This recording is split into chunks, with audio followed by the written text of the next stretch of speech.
நம்ம சென்னையில் இப்படி ஒரு பள்ளிவாசல் இருக்குன்னு சொல்லிட்டு எத்தனை பேருக்கு தெரியும்னு தெரியல. மாஷா அல்லாஹ் அவ்வளோ அழகாக இருக்குது. இந்த ஒரு ஃபேன் பார்த்தீங்கன்னா இந்த இடத்த ஃபுல்லாக கவர் பண்ணுதுங்க. பள்ளிவாசலில் வந்து கிட்டத்தட்ட ஒரு 10 ஐட்டம்ஸ் கிட்ட தராங்க. Energy drink, water bottle, biryani, vada, samosa, பெரிச்சம்பழம், வாழைப்பழம், நோன்பு கஞ்சி, நன்னாரி ஷர்பத் சொல்லிட்டு ஒரு 10 ஐட்டம்ஸ் கிட்ட இந்த பள்ளிவாசலில் கொடுக்குறாங்க ஒவ்வொரு நபருக்கும்.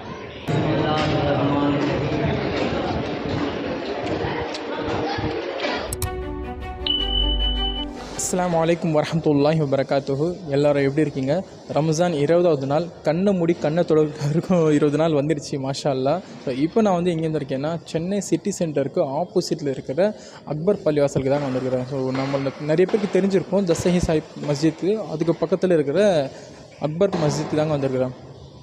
மாஷா அல்லாஹ் இந்த மஸ்ஜிதுக்கு பார்த்தீங்கன்னா நான் ஃபஸ்ட் டைம் வரேன். பட் வீடு கொஞ்சம் பக்கத்தில் தான் இருக்குது. பட் இருந்தாலும் இந்த பள்ளிவாசலுக்கு நான் வந்து ஃபஸ்ட் டைம் வரும்போது மாஷா அல்லாஹ் அவ்வளோ அழகாக இருக்குள்ள. நான் வந்து பார்க்கும்போது 2 டேஸ்க்கு முன்னாடி வந்து இந்த பள்ளிவாசலில் வந்து நான் பர்மிஷன் கேட்டிருந்தேன் இந்த நிர்வாகம் ஆஃபீஸ் கிட்ட.